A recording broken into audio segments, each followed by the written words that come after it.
பரிசுத்த நாமத்திற்கு மகிமை உண்டாவதாக. இந்த அருமையான இந்த நாளிலும் கூட தியானிப்போம் வாருங்கள் என்ற இந்த நிகழ்ச்சியின் மூலமாய் உங்களை சந்திப்பதில் நான் பெரும் மகிழ்ச்சி அடைகிறேன். கர்த்தருக்கு ஸ்தோத்திரம். இந்த நாளிலும் கூட இந்த வேத பகுதியிலிருந்து நாம் தியானிக்கக்கூடிய சில வேத பகுதிகளை நாம் தியானிப்போம். அப்படி நாம் தியானிக்கும் பொழுது தேவன் நம்மை எதற்கு அழைத்திருக்கிறார், அழைக்கப்பட்டதான நோக்கம் என்ன என்பதை நாம் சரியாக புரிந்து கொள்வோம் என்று சொன்னால், நிச்சயமாக தேவன் நமக்கு வைத்திருக்கிற திட்டங்களும் தீர்மானங்களும் மிகவும் ஒரு ஆச்சரியப்படத்தக்க விதமாய் தேவன் நம்மை அவர் எதிர்பார்க்கிற விதமாய் நாம் எவ்விதமாய் நடந்து கொள்கிறோம் என்பதை இந்த தியானிப்போம் வாருங்கள் என்ற நிகழ்ச்சி மூலமாய் நாம் தொடர்ந்து நாம் வேத பகுதியில் நாம் தியானிப்போமாக. குறிப்பாக பார்க்கிறோம், இன்றைக்கு அநேக தேவ பிள்ளைகளுக்கு பலவிதமான கவலைகள் உண்டு. அப்படி அந்த கவலைகள் படும் பொழுது வேதம் நமக்கு சொல்லுகிறது, நமக்கு தான் வேதம் சொல்லுகிறது, நீங்கள் ஒன்றையும் குறித்து கவலைப்படாதீர்கள் என்று சொல்லி. இப்படி சொன்ன நம்முடைய தேவன் எதற்காக கவலைப்பட வேண்டும் என்பதை வேத பகுதியிலிருந்து நமக்கு கற்றுக் கொடுத்திருக்கிறார்.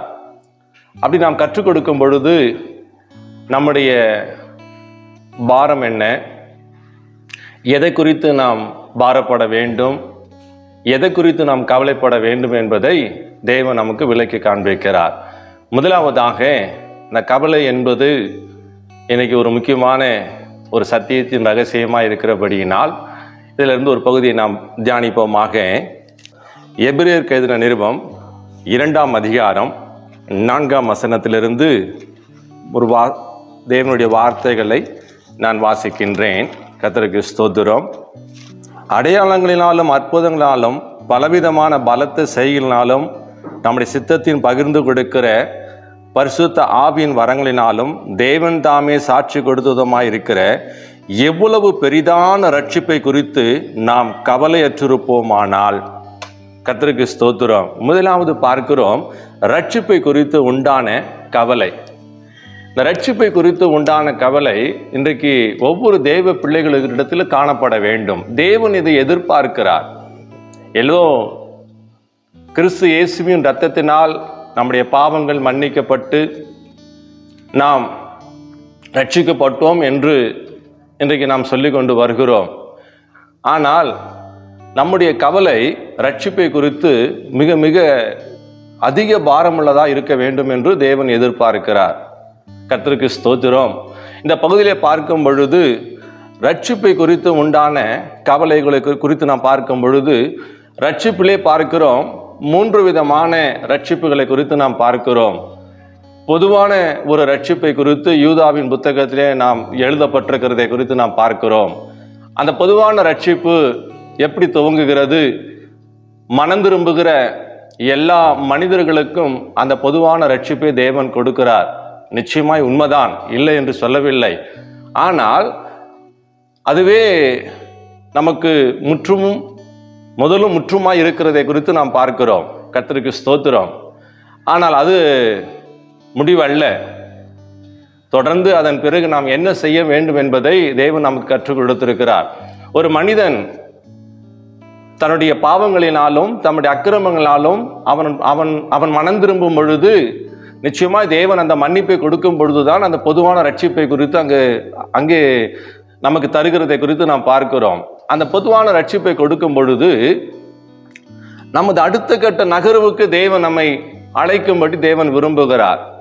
அந்த அடுத்த கட்ட அழைப்பை தேவன் நமக்கு நிச்சயமாக வர விரும்புவோம் என்று சொன்னால், நிச்சயமாக நம்முடைய அடுத்த கவலை என்னவா இருக்கும் என்று சொன்னால், சபைகளை குறித்து உண்டான ஒரு கவலை குறித்து நாம் பார்க்கிறோம். ஏற்கனவே வேத பகுதியிலே ரட்சிப்பை குறித்து ஒரு கவலை குறித்து நாம் தியானித்தோம். 2வது பார்க்கிறோம், சபையை குறித்து உண்டான ஒரு கவலை. இதை குறித்து வேத பகுதியை நாம் தியானிக்கும் பொழுது கர்த்தருக்கு ஸ்தோத்திரம். 2 கொரிந்தியர் புத்தகம் 11ஆம் அதிகாரம் 28ஆம் வசனத்திலே இந்த வேத பகுதியிலிருந்து நாம் வாசிக்கின்றோம். இவை முதலானவைகளை அல்லாமல் எல்லா சபைகளை குறித்தும் உண்டாயிருக்கிற கவலை என்னை நாள்தோறும் நெருக்குகிறது என்று குறித்து எழுதப்பட்டிருக்கிறது. தேவன் தமது விலையேற பெற்ற இரத்தத்தை சிந்தி ஒருங்கிணைத்து இந்த சபையை குறித்து உண்டான கவலை அப்போஸ்தலனாகிய பவுலுக்கு மிகவும் இதை குறித்து தான் கவலை உண்டாயிருக்கிறதாம்.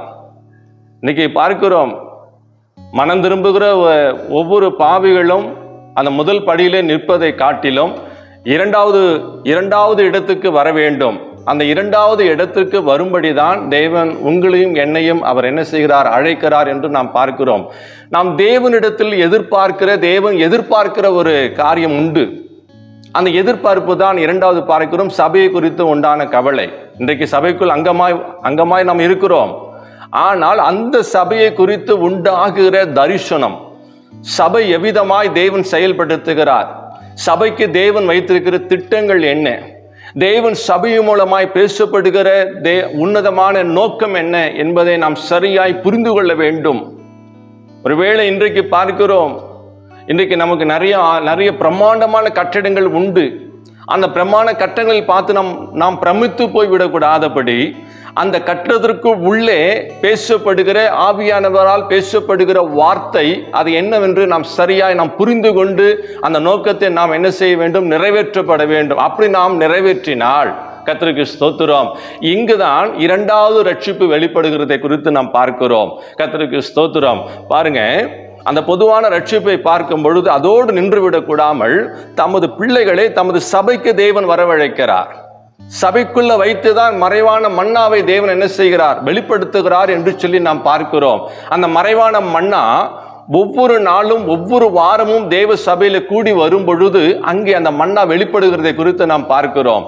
இந்த மன்னாவினால் என்ன ஆகும், எனக்கு ஒவ்வொரு வாரமும் இப்படி கிடைப்பதால் என்ன கிடைக்கும், வேதம் சொல்லுகிறது. அதை குறித்து வேதம் நமக்கு என்ன சொல்லுகிறது என்று பார்ப்போம். என்று சொன்னால் இரண்டாவது பார்க்கிறோம், ஏசாயா எழுதின புஸ்தகம் 33ஆம் அதிகாரம் 6 வாசிக்கும் பொழுது இது பூரண ரட்சிப்பை நமக்கு கூடிய காரியமாய் இருக்கிறது. நான் வாசிக்கின்றேன். பூரண ரட்சிப்பும் ஞானமும் அறிவும் உன் காலங்களுடைய உறுதியாய் இருக்கும், கர்த்தருக்கு பயப்படுதலே அதன் பொக்கிஷம் என்று நாம் பார்க்கிறோம். இரண்டாவது பார்க்கும் பொழுது சபையை குறித்து உண்டான கவலை நமக்கு காணப்படும் பொழுது இங்குதான் பூரண ரட்சிப்பு வெளிப்படுகிறதை குறித்து நாம் பார்க்கிறோம்.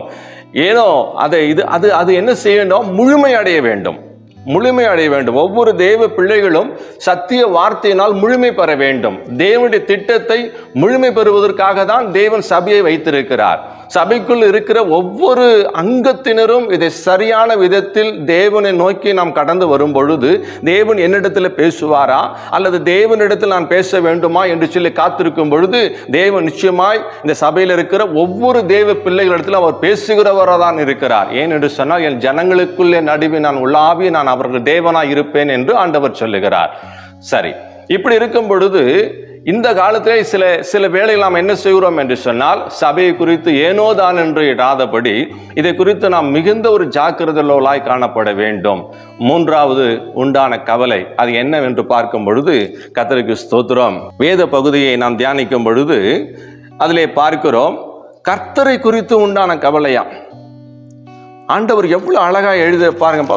அப்போஸ்தலனாகிய பவுல் எழுதும்போது 1 கொரிந்தியரின் புஸ்தகம் 7ஆம் அதிகாரம் 32 அழகாக எழுதியிருக்கிறதை குறித்து பார்க்கிறோம்.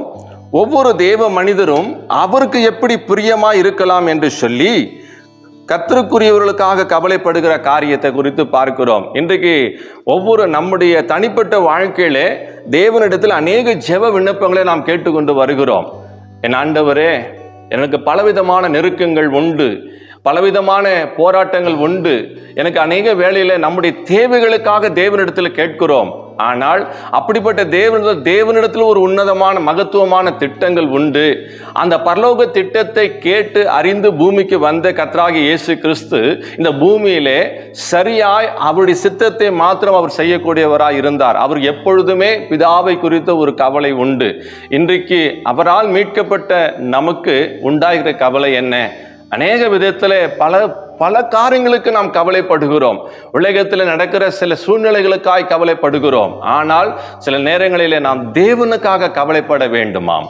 என் ஆண்டவர் என்னை எதற்கு அழைத்திருக்கிறார், அவர் அழைக்கப்பட்ட நோக்கம் என்ன என்று சொல்லி அந்த நோக்கத்தை நாம் சரியான விதத்தில் நாம் புரிந்து கொள்வோம் என்று சொன்னால், இந்த வேத பகுதியை குறித்து நாம் பார்க்கும் பொழுது கர்த்தருக்குரிய கவலை என்று நாம் பார்க்கிறோம்.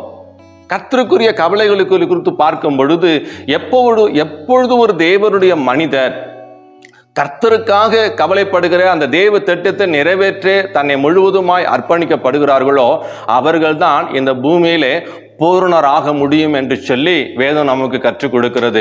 அந்த பூரணர் ஆகும்படி கற்றுக் கொடுக்கும் பொழுது என்ன உண்டாகுமாம்? நித்திய ரட்சிப்பு நமக்கு கிடைக்கும் என்று பார்க்கிறோம்.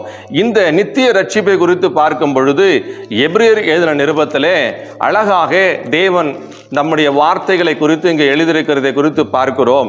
நித்திய ரட்சிப்பு யாருக்கு என்று சொல்லி பார்க்கும் பொழுது வேதம் சொல்லுகிறது, நாம் பூரணரான பின்பு நமக்கு கீழ்ப்படுகிற யாவருக்கு நித்திய ரட்சிப்பை அடைவதற்கு அவர் காரணராகி. அப்போ இந்த நித்திய ரட்சிப்பு யாருக்கு கிடைக்குமா? அவருக்கு காத்திருக்கிறவர்களுக்கு தான் கிடைக்கும். கர்த்தருக்காக காத்திருக்கிறது, கர்த்தருக்காக கவலைப்படுவது என்று சொல்லி தேவனுக்காக காத்திருக்கிறவர்களுக்கு தான் இந்த நித்திய ரட்சிப்பை தேவன் அருளுவார் என்று சொல்லி இந்த அருமையான இந்த தியானிப்போம் வாருங்கள் என்ற இந்த நிகழ்ச்சியின் மூலமாய் இந்த வேத பகுதியிலே நாம் என்ன செய்கிறோம்? தொடர்ந்து நாம் தியானித்து கொண்டு வருகிறோம். கர்த்தருக்கு ஸ்தோத்திரம். தொடர்ந்து இந்த அருமையான இந்த வாய்ப்பினை ஆண்டவர் நமக்கு ஏற்படுத்தி கொடுத்த தேவனுக்கு நான் நன்றி செலுத்துகிறேன். தொடர்ந்து தேவன் தாமே அருமையான இந்த நாளிலும் கூட நம்முடைய பிரதான கவலை ரட்சிப்பை குறித்தும் சபையை குறித்தும் தேவனை குறித்தும் உண்டாயிருக்கணுமே தவிர மற்ற வேறு எதையும் குறித்து நாம் கவலைப்படவே கூடாது என்று சொல்லி தேவன் நமக்கு இந்த வேத பகுதியின் மூலமா நமக்கு கற்றுக் கொடுத்திருக்கிறார். ஜெபிக்கலாம். எங்களை அதிகமாய் நேசிக்கிற எங்கள் பரலோக பிதாவே, இந்த ஆசீர்வதிக்கப்படுகிற அந்த அருமையான நேரத்திற்காக நன்றி. அருமையான இந்த நேரத்திலும் ஆண்டவரே, இந்த வேத பகுதியிலிருந்து சில சத்திய வார்த்தைகளை தியானிக்க என் தேவன் கொடுத்த மகா பெரிய தயவுகளுக்காக நான் நன்றி செலுத்துகிறோம்.